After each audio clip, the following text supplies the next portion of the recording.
आप सबों को मेरा नमस्कार। आइए आज मैं आप लोगों के लिए ये एम्फैटिक सेंटेंस अर्थात जोरदार वाक्य लेकर आया हूँ। इसमें आप समझेंगे कि किस प्रकार से किसी वाक्य को जोरदार बनाया जाता है। इसमें मैंने 1, 2, 3 ये 4 टोटल नियम लिखा है। यही 4 नियम के आधार पर आप वाक्य को जोरदार बना सकते हैं। तो किस तरह से बनाएंगे देखिए, लिखा हुआ है एम्फैटिक सेंटेंस बनाने के नियम। पहला है नियम, यदि सेंटेंस प्रेजेंट इंडेफिनिट टेंस में हो तो मेन वर्ब के पहले अर्थात मुख्य क्रिया के पहले डू या डज लगाकर एम्फैटिक सेंटेंस बनाते हैं। और इसमें लिखा हुआ है कि एम्फैटिक सेंटेंस में हमेशा वर्ब के पहला रूप का प्रयोग किया जाता है। यानी कोई भी एम्फैटिक सेंटेंस आप बनाएंगे उसमें आपको वर्ब के पहला रूप का प्रयोग करना पड़ेगा। जैसे मैंने लिखा है, देखिए, आई रीड अ बुक। देख रहे हैं आप, यह प्रेजेंट इंडेफिनिट टेंस का वाक्य है। मैं किताब पढ़ता हूं। ठीक है, आपको केवल यहां देखिए प्रेजेंट इंडेफिनिट टेंस में ही ऐसा करना है, डू या डज लगाना है। Present imperfect, present perfect, present perfect continuous, इन सब में आपको ये काम नहीं करना है। ठीक है ना। I read a book. आप देखिए, अगर हम नेगेटिव सेंटेंस इसका बनाएंगे तो आई डू नॉट लिखेंगे ना। ठीक उसी प्रकार से यहाँ पर देखिएगा आई डू, यानी जोरदार वाक्य बनाने के लिए आई, वी, यू, दे और प्लूरल नाउन यानी एक से अधिक नाउन रहने पर मुख्य क्रिया के पहले हम डू लगाते हैं। ठीक है ना। I do read a book. मैं किताब जरूर या अवश्य पढ़ता हूं, अथवा मैं किताब पढ़ता तो हूं। यानी आप इसकी हिंदी दो तरीके से कह सकते हो। कैसे?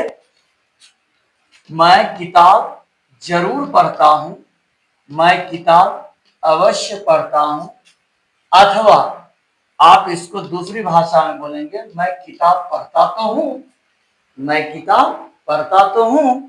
तब आगे देखिए, मैंने एक ही के लिए भी लिया है जिसमें डज का प्रयोग होगा। तो ही गोज देयर, वह वहां जाता है। तो देखिए आप, ही शी इट नेम में डज का प्रयोग होता है, पता है आपको, टेंस पढ़े हुए हैं आप। तो ही डज गो देयर, वह वहां जरूर जाता है, या वह वहां अवश्य जाता है, अथवा वह वहां जाता तो है। तो ये जो तीन तरह का वाक्य जो मैंने आपको लिखा है, इन तीनों में से किसी को आप बोलेंगे तो उसकी अंग्रेजी यही हो जाएगी, ही डज गो देयर। बात बिल्कुल समझ में आ गई बेटा। अब आगे देखिए, दूसरा नियम क्या है। यदि सेंटेंस पास्ट इंडेफिनिट टेंस में हो तो मेन वर्ब यानी मुख्य क्रिया के पहले डीड लगाकर एम्फैटिक सेंटेंस बनाते हैं। ये तो रूल आपको पता ही है। यानी एम्फैटिक सेंटेंस में हमेशा वर्ब के पहला रूप का प्रयोग होता है। तो यहाँ पर देखिए, जैसे मैंने लिखा है, ही वेंट टू हाउस, वह घर गया। पास्ट इंडेफिनिट टेंस हुआ ना। आप देखिए, मुख्य क्रिया वेंट है, तो वेंट के पहले हमने यहाँ पर ही डिड। अब ये जो वेंट वर्ब का दूसरा रूप है, हमने इसको पहला रूप में बदल दिया, तो हो गया गो। तो he did go to house, यानी वह घर जरूर गया, वह घर अवश्य गया, अथवा वह घर तो गया, वह घर तो गया। यानी कोई आपसे पूछता है कि वह घर गया, तो आप कहते वह घर तो गया। यानी आप वाक्य पर जोर दे करके कहते हैं कि हाँ वह घर गया। ठीक है बेटा, समझ में आ गई बात। तीसरा नियम देखिए, यदि सेंटेंस इंपरेटिव सेंटेंस हो तो मेन वर्ब के पहले केवल डू लगाकर एम्फैटिक सेंटेंस बनाते हैं। यानी केवल डू का मतलब हुआ कि इसमें डज का प्रयोग नहीं होगा या डिड का प्रयोग नहीं होगा।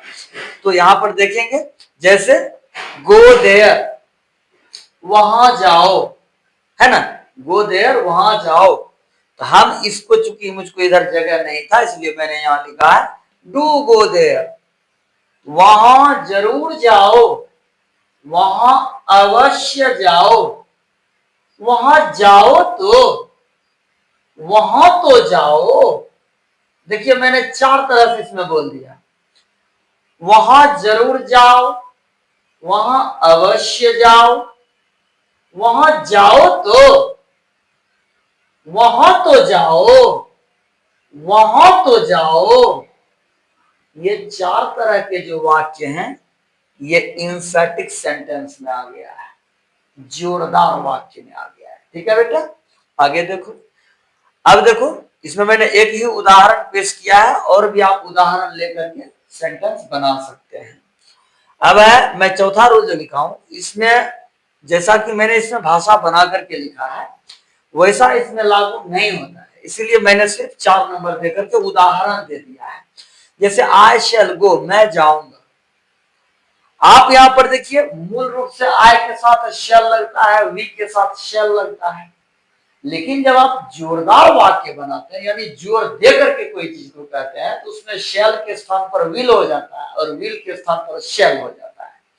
तो देखिए आई के साथ शैल गो मैंने लिखा है तो मैं जाऊंगा, साधारण हो गया।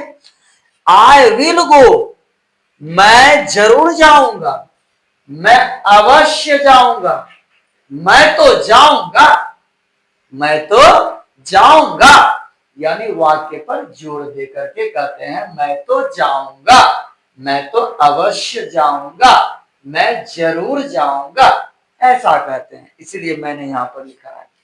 दूसरा मैंने विल वाला वाक्य दिया है, ही विल सिंग, वह गाएगा, ही विल सिंग, वह गाएगा। तो ही शैल सिंग, आप देखिए जहां विल लगता वहां क्या लगा दिए, शैल लगा दिए। तो ही शैल सिंग यानी वह जरूर गाएगा, वह अवश्य गाएगा, वह गाएगा तो, वह तो गाएगा। देखिए इस तरीके से हम इंफेटिक बनाते हैं। अब जो है हैव हैड वाला भी एक देख लीजिए आप आसानी से, हैव हैड वाला भी देख लीजिए।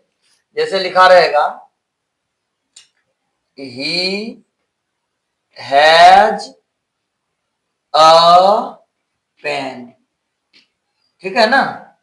तो इसकी हिंदी हो जाती है वह कलम रखता है ना, या उसके पास एक कलम है या उसको एक कलम है।